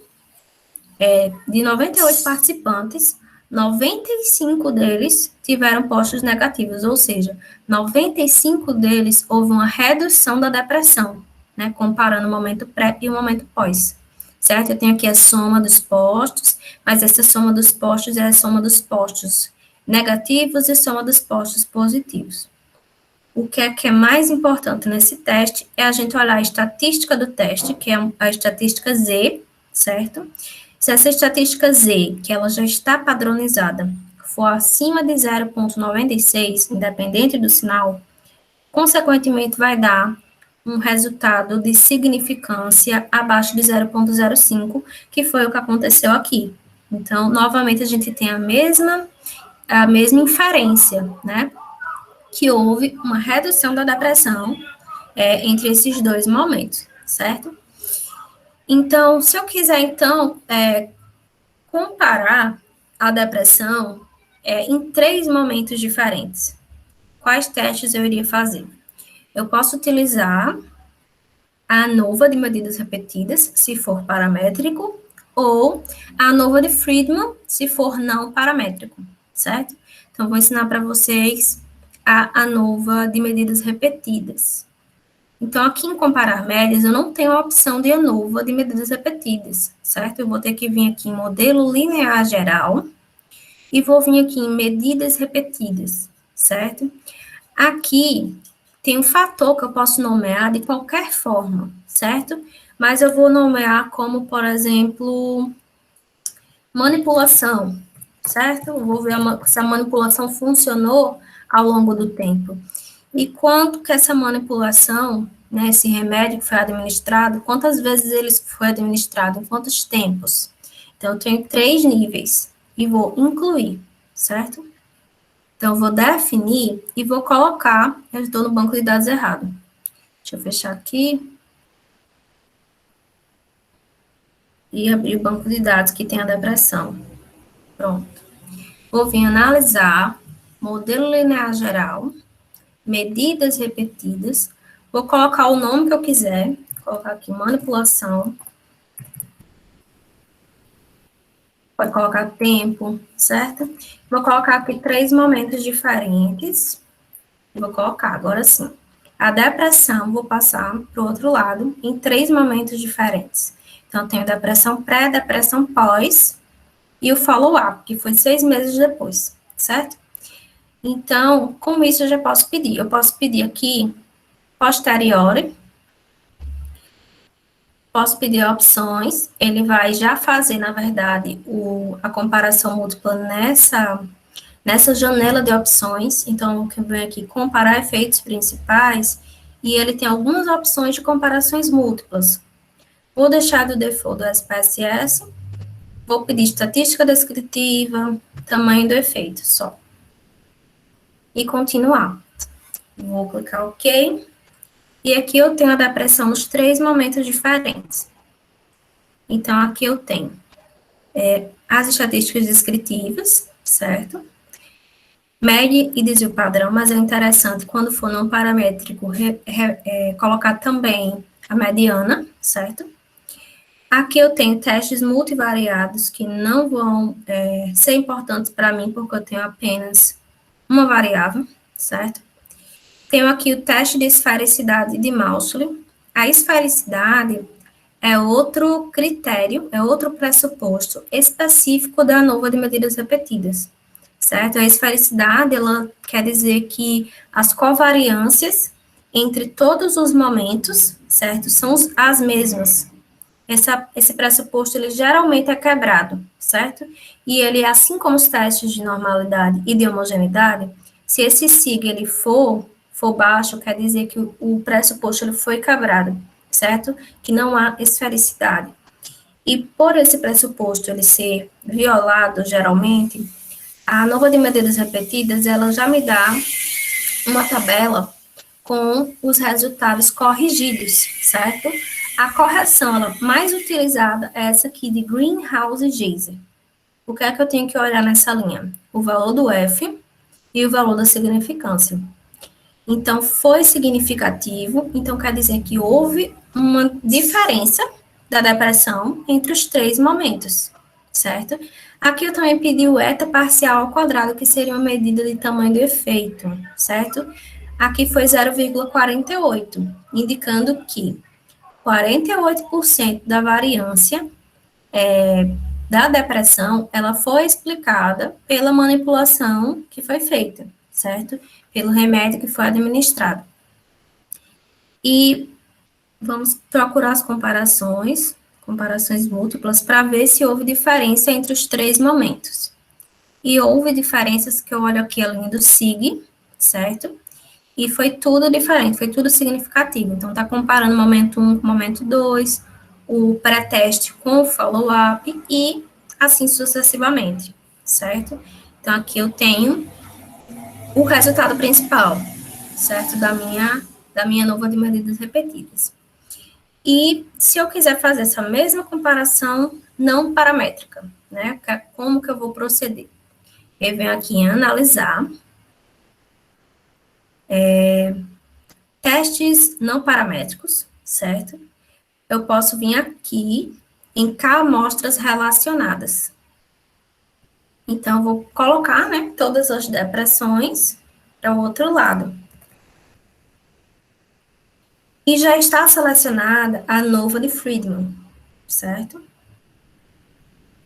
Como o meu banco de dados é de 97 pessoas, eu vou deixar o assintótico, certo?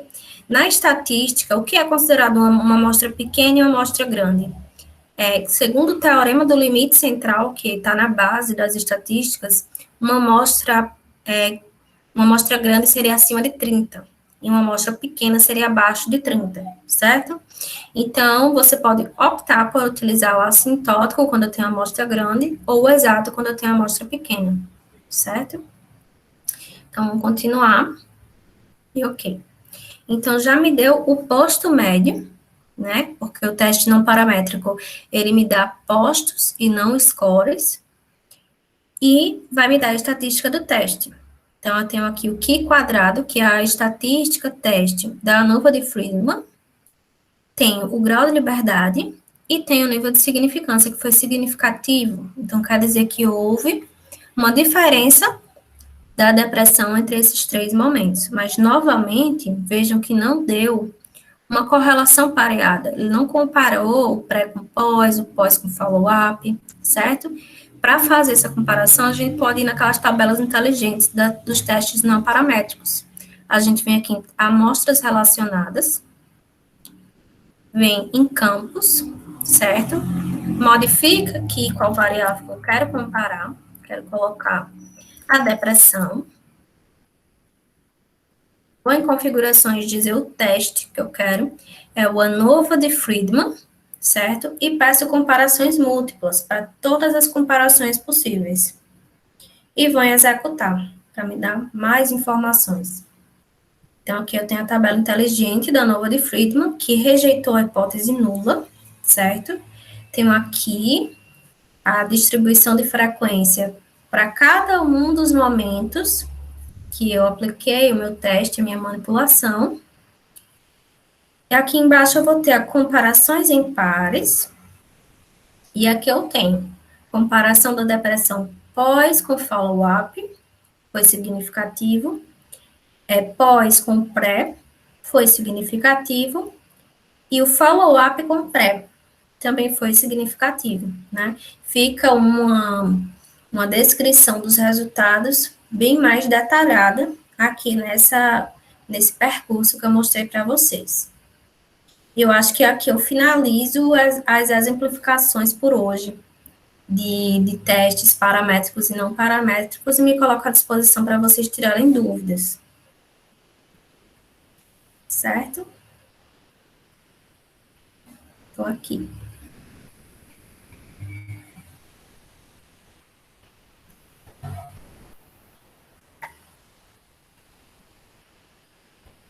Deixa eu ver o chat, porque eu estava sem acesso.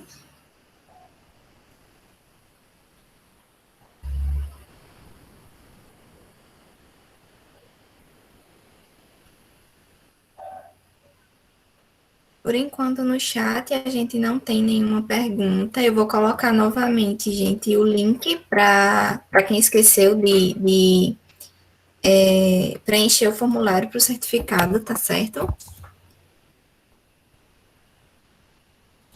Acho que chegou. Pronto. E obrigada, Kaline. Eu acho que foi muito esclarecedor esse momento, né? Professora Selene, quer dar alguma palavrinha?